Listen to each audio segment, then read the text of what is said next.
Today on Mic Attempts, replacing a furnace inducer. I woke up to a cold house the other day and noticed my 15-year-old inducer motor was humming instead of spinning. Stick around until the end of the video if you want to see how I was able to get the old inducer running again while waiting for the replacement. I started by turning the thermostat off. Then I flipped this switch to cut off power to the furnace. Now I can remove the access panel with a 5/16 nut driver. Even though I got the old one spinning again, the bearings sound a little rough. I removed the pressure switch hoses from the inducer and the collector box. Next, I disconnected the black and white wires. Be sure to only pull on the pink plastic spade connectors, not the wires. Then remove the screw securing the ground wire.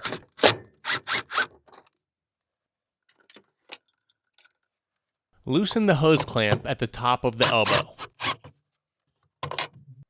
The inducer is mounted with 4 screws. 2 long,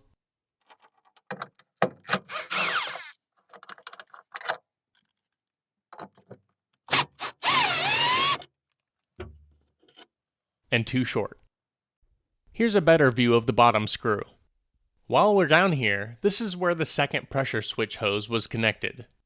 Also, you might want to remove this drain line and clean out any debris that might be in the port.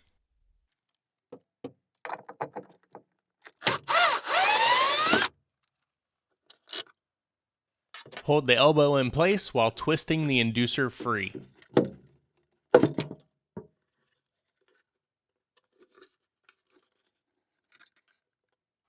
The old gasket is dry and crunchy. It's important to have a good seal so combustion gases can't escape. I used a thin putty knife to scrape off the old gasket.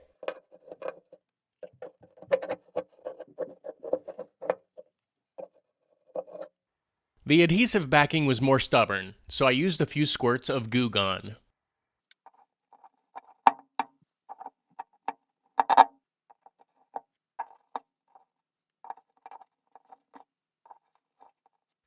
I gave it a final cleaning with rubbing alcohol.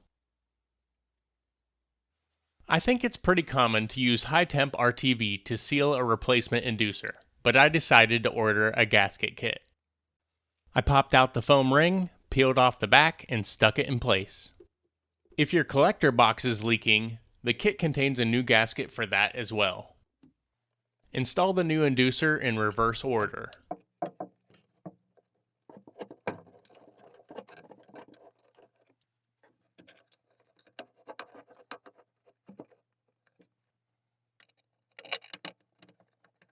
I started with the short screws, but left them loose so I could line up the rest.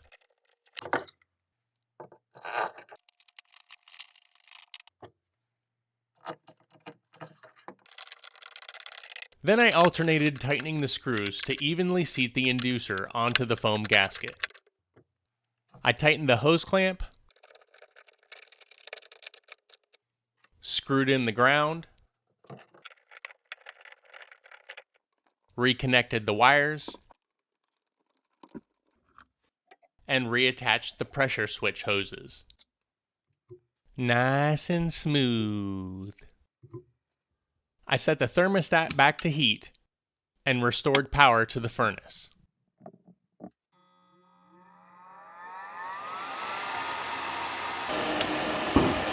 Seems to be working great. Reinstall the panel, and you're done. The original inducer motor was humming but not moving. I could turn it by hand, but it wouldn't spin freely. I couldn't live without heat for days while waiting for a replacement, so I tried to bring it back to life. I say I couldn't live because my wife would have killed me. There are 2 bearings, here and here. I applied a few drops of light oil above the bearings and towards the top of the shaft. I laid it down and worked the shaft back and forth to encourage the oil to seep down into the bearings. To my surprise, this worked out great and the motor was spinning freely in no time. I was able to reinstall the old inducer until the new one arrived. Feel free to rate this video, Add your comments and questions below, and subscribe for more.